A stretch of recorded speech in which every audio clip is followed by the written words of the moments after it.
ce qu'on veut véhiculer, c'est vraiment la solidarité, montrer qu'il y a du trash talk, mais au final, on mange ensemble, on joue ensemble, on rigole ensemble à chaque fois. Donc vraiment, c'est ces valeurs-là qu'on veut prôner, montrer qu'on est tous solidaires quoi qu'il arrive.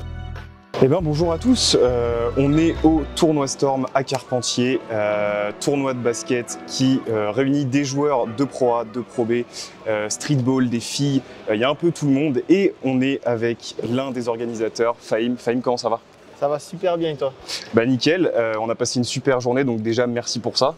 C'était un super tournoi, il y avait beaucoup d'ambiance, du super son, le DJ, faudra lui dire qu'il était très très bon. Est-ce que tu peux te présenter toi rapidement? Qu'est-ce que tu fais, qui tu es, voilà. Bah, enchanté, moi je m'appelle Fahim. Moi j'ai un parcours assez vraiment basket, vraiment axé basket. Donc j'ai commencé ma carrière en travaillant à la Hoops et après j'ai commencé à faire des vidéos de marketing pour des associations, pour des entreprises, etc. Mais j'avais toujours ce petit penchant pour le basketball. Donc je filmais des coachs, je filmais des joueurs, etc. Okay. Donc petit à petit j'ai commencé à me faire un petit nom dans le milieu du basketball. Vu que je filmais, je faisais des vidéos, etc.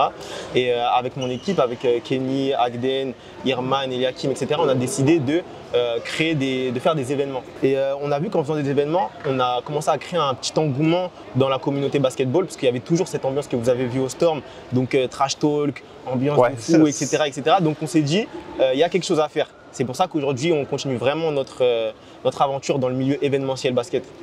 Voilà. C'est cool. C'est la deuxième édition du tournoi, la première marketée comme Storm. Comment est né le projet en fait, tout simplement? Comment est né le projet? Comment l'idée vous est venue et comment vous avez mis ça en place? Comment ça s'est fait, les étapes? On est parti du principe que dans le basketball, il y a plein, on va dire, il y a plein de catégories de basketball. Donc il y a le féminin, il y a le 3-3, il y a les streetballers, ceux qui jouent en Pro B, en Pro A, etc. Et on s'est dit, pourquoi pas lier toutes ces disciplines du basket, même les créateurs de contenu, etc., dans un même tournoi, donc faire une famille. Parce qu'on estime qu'il y a plusieurs familles du basketball. Donc il y a la famille de GMAP, la famille de Paris 19, etc. Donc on s'est dit, vas-y, on va faire un événement, on va tous les réunir, ils pourront tous jouer ensemble. C'est pour ça qu'à Storm, tu peux voir des influenceurs qui jouent contre des pros, des jeunes de 17 ans qui jouent contre des streetballers, etc. Donc voilà, c'est vraiment ça d'où vient l'idée de l'événement. Une petite faille spatio-temporelle dans le basket, quoi. Exactement. C'est quoi les valeurs du tournoi? Alors tu l'as dit, il y a cette compétition trash talk, mais plus en profondeur, c'est quoi? Quel message vous voulez véhiculer en fait avec ce tournoi? Franchement, nous, de base, déjà dans l'équipe Ice, on est vraiment une équipe qui est très très très soudée. On est très famille. La plupart des bénévoles de l'équipe, ils sont de ma famille, etc. Donc nous, ce qu'on veut véhiculer, c'est vraiment la solidarité, montrer qu'il y a du trash talk, mais au final, on mange ensemble, on joue ensemble, on rigole ensemble à chaque fois. Donc vraiment, c'est ces valeurs-là qu'on veut prôner, montrer qu'on est tous solidaires quoi qu'il arrive. Et voilà. Le Paris Basketball est l'un des sponsors et partenaires de l'événement.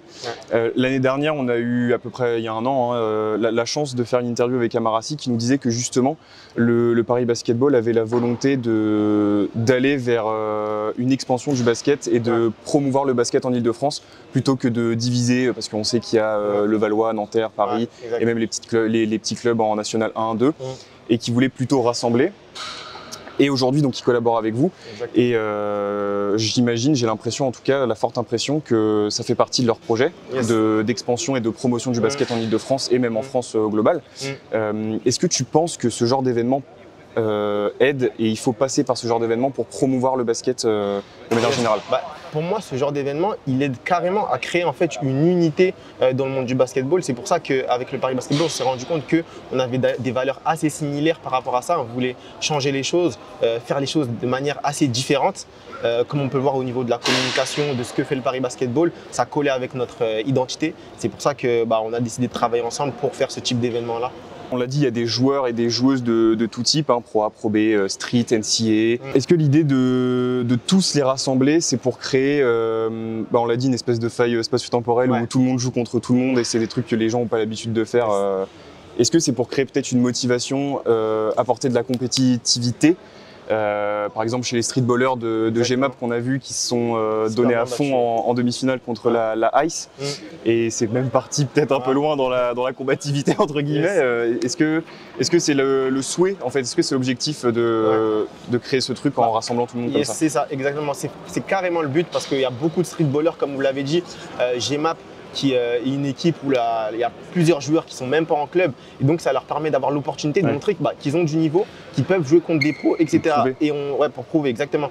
Et on a mis aussi un nouveau concept qu'on a appelé les Chosen One. Donc, c'est des jeunes qui ne sont pas forcément espoirs, qui ne sont pas forcément dans des gros clubs, etc. mais qui savent aussi jouer et on voulait les mettre en avant. Et donc les mettre en avant, ça passe par les mettre face à des professionnels, des joueurs assez connus, leur montrer le milieu professionnel pour pouvoir aussi les inspirer et leur montrer que c'est possible de jouer comme eux, c'est possible de jouer avec eux, etc. pour qu'ils voient leur mentalité, leur façon d'être, leur façon de penser pour pouvoir jouer comme… être au contact pour s'imprégner en fait de ce que dégagent les pros et de leur expérience, leur connaissance, etc. Okay. C'est cool parce qu'il faut mettre en avant les jeunes. À côté des matchs, il y a de l'animation, concours de dunk, concours à 3 points. Est-ce que le tournoi Storm a l'ambition peut-être d'aller chercher les gros tournois déjà établis? Je pense au K54 évidemment. Est-ce qu'il y a une volonté déjà de s'inspirer de ces gros championnats, ces gros tournois, pardon, et justement d'aller peut-être les chercher et les dépasser, pourquoi pas. Okay. Pour réussir, moi j'estime qu'il faut toujours s'inspirer des plus grands. Amadoun, le créateur du 54, c'est quelqu'un à qui j'ai posé beaucoup de questions par rapport à l'événementiel, etc. Il me donnait des conseils. Et quoi qu'il arrive, c'est un grand à nous, donc on s'inspire de lui pour faire nos événements. Et l'objectif, c'est pas forcément faire la même chose, mais s'inspirer et faire de manière différente pour que les basketteurs puissent avoir un autre événement assez différent auquel ils peuvent assister et pas remplacer un événement déjà existant. Écoute, merci beaucoup pour toutes ces informations. Merci également pour l'invitation et la journée tout simplement qu'on a passée qui était formidable. Je te laisse le dernier mot. Donc dernier mot pour la fin, c'est la IceFM qui a organisé le Storm. Donc restez branchés, la 3e édition elle arrive très fort. Yeah!